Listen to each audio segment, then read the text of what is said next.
বিয়ের ১৩ বছর পরও যখন সন্তান হলো না, তখন আমার স্বামী দ্বিতীয় বিয়ে করেন এবং সেই মাসেই আমি টেস্ট করে জানতে পারলাম আমি গর্ভধারণ করেছি। ওই মুহূর্তে আমার একটা কথাই মনে হলো, আল্লাহ যখন দিলই আরও একটা মাস আগে দিল না কেন। খুব ভেঙে পড়েছিলাম তখন, কি করব বুঝতে পারতেছিলাম না। আমি আমার মাকে সব জানাই। তখন আমার মা বলেছিল, পাশে আছি তোমার, তোমার যেটা ভালো মনে হয় সেটাই করো। আমার বরের বিয়ের পর আমার বর আমাকে জানায়, তোমার ইচ্ছা হলে তুমি এখানেও থাকতে পারো, আবার মন চাইলে বাবার বাড়িতে গিয়েও থাকতে পারো। আমার দরজা তোমার জন্য সব সময় খোলা। আমার বরের বিয়ের পর আমি বাবার বাড়িতে চলে যাই। ওখানে আমার ঘুম আসতো না, কিছু ভালো লাগতো না। আশেপাশে পাড়া প্রতিবেশী চাচা চাচিদের সবার কথা শুনে অনেক খারাপ লাগতো। আমি শান্তি পেতাম না। তারা আমাকে সরাসরি কিছু বলতো না, কিন্তু ঘুরিয়ে পেঁচিয়ে অনেক কথা বলতো। বাপের বাড়িতেও আস্তে আস্তে আমার কদর কমে গেল। বাবার বাড়িতে কিছুদিন থাকার পর আবার শ্বশুর বাড়িতে চলে আসি। আসার পর আমার কলিজাটা ফেটে যায়, কারণ আমার স্বামীকে অন্য কেউ জড়িয়ে ধরছে, আমার স্বামীকে অন্য কেউ নাস্তা দিচ্ছে, আমার সংসারটা অন্য কেউ সামলাচ্ছে।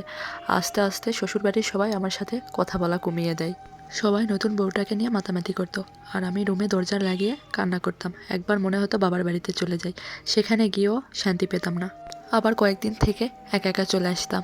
নামাজ কালামেও মন বসতো না, আমার কোনো কিছু ভালো লাগতো না। আমার শাশুড়ি বলতো, তুই চলে যা। ঘুরিয়ে পেঁচিয়ে সবাই একই কথা বলতো, তুমি চলে যাও।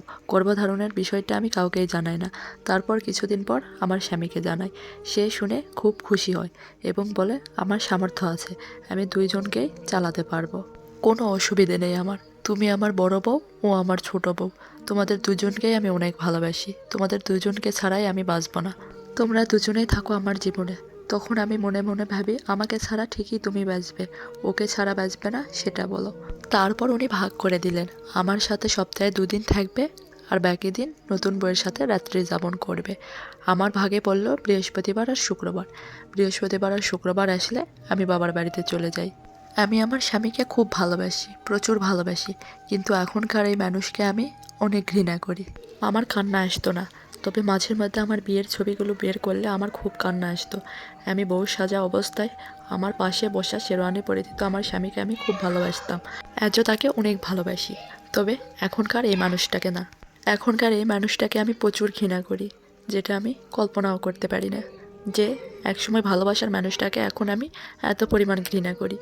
এটা ছিল এক অ্যাফোর জীবন কাহিনী, আর এই ভয়েসটা দিতে আমি সত্যি ইমোশনাল হয়ে গিয়েছি।